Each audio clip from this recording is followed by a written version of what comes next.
Hey Marietta, so we back with chapter 21, Pia, Orphans.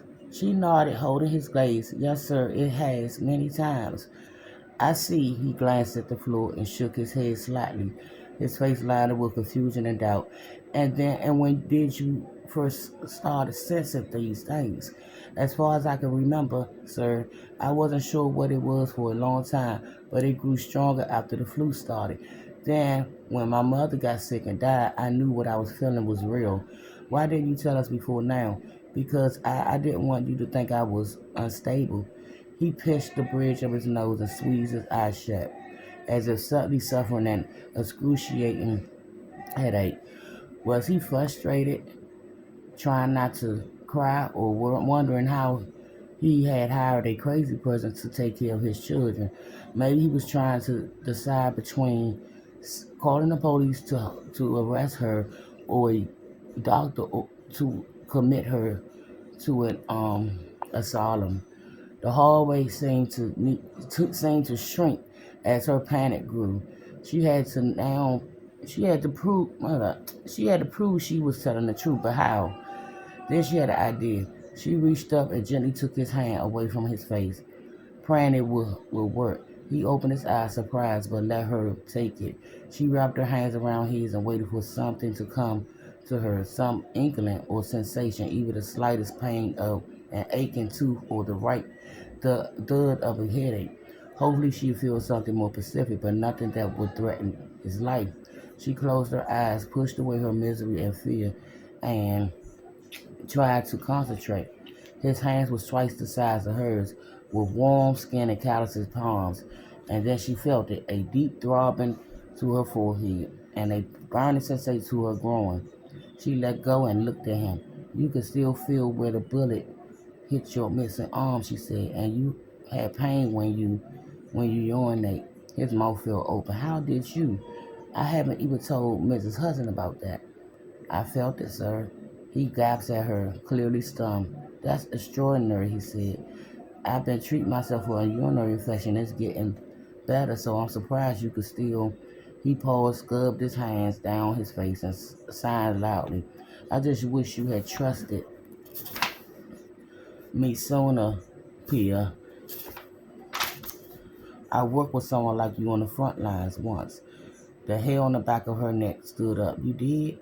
He nodded. A nurse when someone knew it was.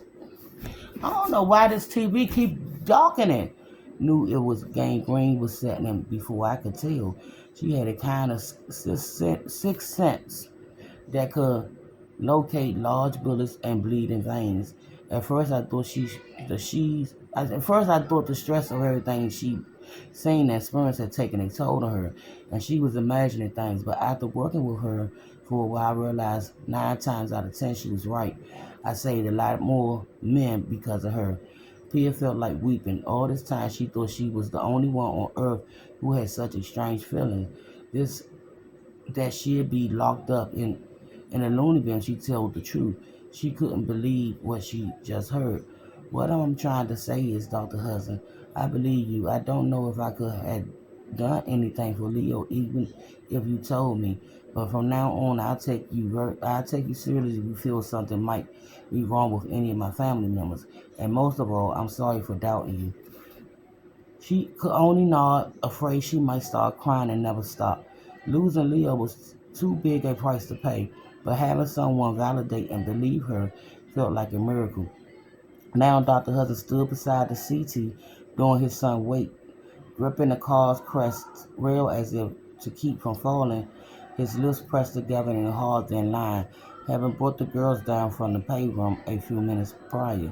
Pia waited further instructions on the other side of the parlor, her watery eyes fixed on poor little Leo. No one spoke or moved. While her heart broke for the Hudsons, she was helpless. It seemed to stop picturing her own family at a wake for the twins. Muddy standing over Ollie and Max, Rada looking on with a tormented face. She imagined her parents finding out what she'd done, their disappointment and anger, their heartache and grief, and the blame aimed at her for the brother's death. She deserved every bit of it and more.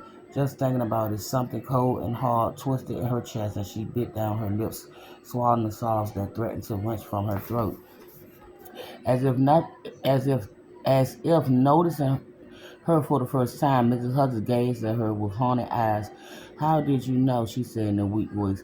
Pia didn't know what to say or if she could say anything at all. Instead, she looked at Dr. Hudson, hoping he answered for her.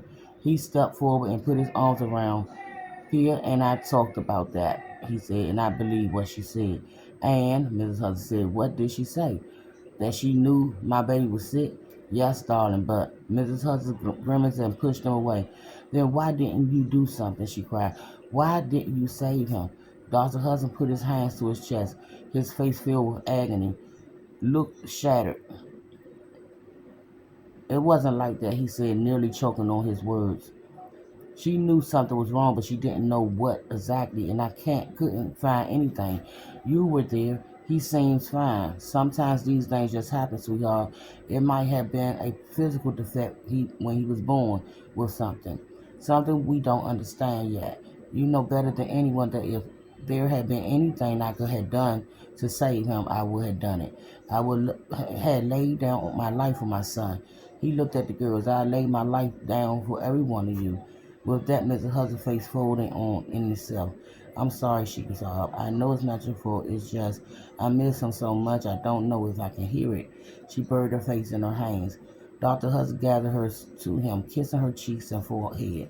I know, darling, I know. I miss him too. He motioned the girls over and they got up from the settee and put their small arms around their parents' legs, crying with grief and fear and relief. Pia lowered her flooded eyes and edged towards the door, ready to slip out of the room. Wait, Mrs. Hudson said. Don't go. Pia stopped and pressed her nails into the palms. More than anything, she wanted to get out of there, to go hide in her bedroom where she could fall apart in private. Yes, ma'am. I'm sorry I doubted you, Mrs. Hudson said. Even if nothing could have been done, somehow you knew something was wrong with my Leo, and I'm his mother now. She hesitated to swallow, her chin trembling. I'm his mother, and I didn't even know. I realized you were only trying to help, and I appreciate that. I truly do. Thank you, ma'am, Pia said. I'm very sorry about Leo, and I'm sorry I couldn't do more for him. Mrs. Hudson nodded, fresh tears filling her eyes. Then she turned back to her grieving family, shoulders convulsing. Pia left the room, slowly closing the door behind her. She started down the hall, trying to walk quietly, then ran the rest of the way upstairs, her hand over her mouth to stifle her sobs. And I'll be back with Pia again.